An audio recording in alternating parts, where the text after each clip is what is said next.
Hello, ഇന്നത്തെ recipe Onam സദ്യ special വെള്ളരിക്ക പച്ചടിയുടേതാണ്. ഇത് തയ്യാറാക്കുന്നത് എങ്ങനെയാണെന്ന് നോക്കാം. വളരെ എളുപ്പമാണ് തയ്യാറാക്കാനായിട്ട്. ആദ്യം തന്നെ ഞാൻ എടുത്തിട്ടുള്ളത് ഒരു കഷ്ണം വെള്ളരിയാണ് കേട്ടോ. ചെറിയൊരു കഷ്ണം വെള്ളരിയാണ് എടുത്തിട്ടുള്ളത്. ഞാൻ കുറച്ച് ക്വാണ്ടിറ്റിയിലാണ് ഈ ഒരു റെസിപ്പി തയ്യാറാക്കുന്നത്.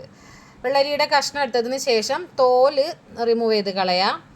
അതിനുശേഷം വെള്ളരി ഇതാ ചെറിയ കഷ്ണങ്ങളാക്കിയിട്ട് കട്ട് ചെയ്തെടുത്തിട്ടുണ്ട്. അതിൻ്റെ ഉള്ളിലുള്ള വേസ്റ്റൊക്കെ കളഞ്ഞു. അതിനുശേഷം ദാ ഈ ഒരു രീതിക്ക് ഒന്നും കൂടി ഒന്ന് കട്ട് ചെയ്യാണ്.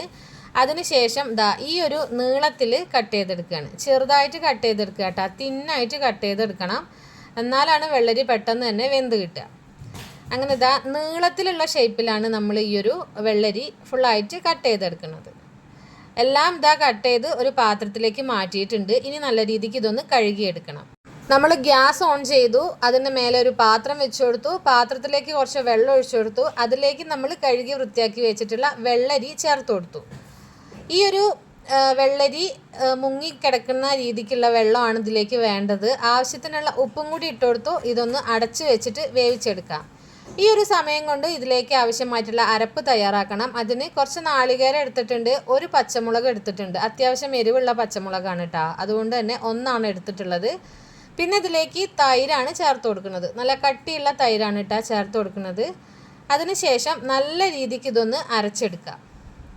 വെള്ളമൊന്നും ചേർക്കണില്ല, ഈ ഒരു തൈര് വെച്ചിട്ട് തന്നെയാണ് അരച്ചെടുക്കുന്നത്. അപ്പോൾ അത് അരച്ചെടുത്ത് വന്നിട്ടുണ്ട്. ഇതിലേക്ക് ഒരു ഇത്തിരിയും കൂടി തൈര് ഒഴിച്ചിട്ട് ഒന്നും കൂടി ഇതൊന്ന് അരച്ചെടുക്കണം. ഈ ഒരു സമയത്ത് ഇതിലേക്ക് കുറച്ച് പച്ച കടുക് ഇട്ട് കൊടുക്കുകയാണ്. കടുക് ഇട്ട് കൊടുത്തതിന് ശേഷം നല്ല രീതിക്ക് അരച്ചെടുക്കരുത്. ഒരുപാട് അരഞ്ഞു കഴിഞ്ഞാൽ നമ്മുടെ കടുകിൻ്റെ ഒരു കയ്പ്പ് ടേസ്റ്റ് വരും. ജസ്റ്റ് ഒന്ന് അരച്ചെടുക്കുക. ഇതാ ഞാൻ അരച്ചെടുത്ത് വന്നിട്ടുണ്ട്. ഇനി ഇതിവിടെ ഇരിക്കട്ടെ. നമ്മുടെ വെള്ളരിയുടെ അവസ്ഥ എന്താണെന്ന് നോക്കാട്ടാ. അങ്ങനെ ഇതാ നമ്മളത് മൂടി തുറന്ന് നോക്കിയപ്പോഴത്തേക്ക് നല്ല രീതിക്ക് തിളച്ച് വന്നിട്ടുണ്ട്. ഇനി ഇതിൻ്റെ വെള്ളം ഒന്ന് വറ്റിച്ചെടുക്കണം. ആ ഒരു സമയം കൊണ്ട് വെള്ളരി നല്ല രീതിക്ക് വെന്തും കിട്ടും. അങ്ങനെ ഒരു കുറച്ച് സമയത്തിന് ശേഷം നമ്മുടെ വെള്ളരി നല്ല രീതിക്ക് തന്നെ വെന്ത് കിട്ടിയിട്ടുണ്ട്. ഇനി നമ്മളിതിലേക്ക് നമ്മൾ നേരത്തെ അരച്ച് വെച്ചിട്ടുണ്ടായിരുന്ന അരപ്പ് ചേർത്ത് കൊടുക്കുകയാണ്. വേറെ പണികളൊന്നുമില്ല കേട്ടോ. ഈ എളുപ്പമാണ് ഈ ഒരു പച്ചടി തയ്യാറാക്കിയെടുക്കാനായിട്ട്. നിങ്ങൾക്ക് വേണമെന്നുണ്ടെങ്കിൽ ഇതിലേക്ക് മഞ്ഞൾപ്പൊടി ഇട്ട് മഞ്ഞ കളറിലുള്ള പച്ചടി തയ്യാറാക്കിയെടുക്കാം. പക്ഷേ എനിക്ക് ആ ഒരു കളറ് പച്ചടിയോട് താല്പര്യമില്ല. എനിക്ക് ഈ ഒരു വെള്ള കളറ് പച്ചടിയാണ് ഇഷ്ടം. ഈ ഒരു സമയത്ത് ഉപ്പ് നോക്കിയപ്പോൾ ഉപ്പ് കുറവായിരുന്നു, അതുകൊണ്ട് കുറച്ചിട്ട് കൊടുത്തിട്ടുണ്ട്. ജസ്റ്റ് ഒന്ന് തിളച്ച് വരുന്ന സമയത്ത് ഇതിലേക്ക് നമ്മുടെ കറിവേപ്പില കഴുകി വൃത്തിയാക്കിയത് ഇട്ട് കൊടുക്കുക. അതിനുശേഷം നമ്മൾ ഫ്ലെയിം ഓഫ് ചെയ്യുക.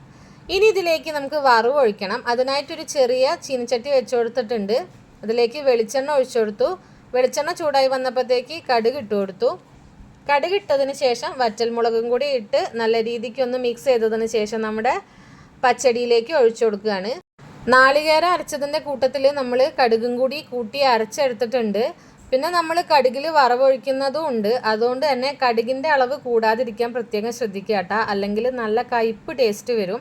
അപ്പോൾ അത് ഒഴിവാക്കാനായിട്ട് കടുക് ഇടുമ്പോൾ ശ്രദ്ധിക്കുക.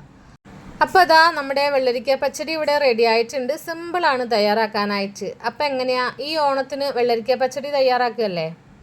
എളുപ്പമാണ് കേട്ടോ. അപ്പോൾ വീഡിയോ ഇത്രയേ ഉള്ളൂ. വീഡിയോ നിങ്ങൾക്ക് ഇഷ്ടമായിട്ടുണ്ടെങ്കിൽ ലൈക്ക് ചെയ്യാനും ഷെയർ ചെയ്യാനും എൻ്റെ ചാനൽ ഒന്ന് സബ്സ്ക്രൈബ് ചെയ്ത് സപ്പോർട്ട് ചെയ്യാനും മറക്കരുത്. മറ്റൊരു ഓണം സ്പെഷ്യൽ വീഡിയോയുമായി വരാം. അതുവരേക്കും ബൈ.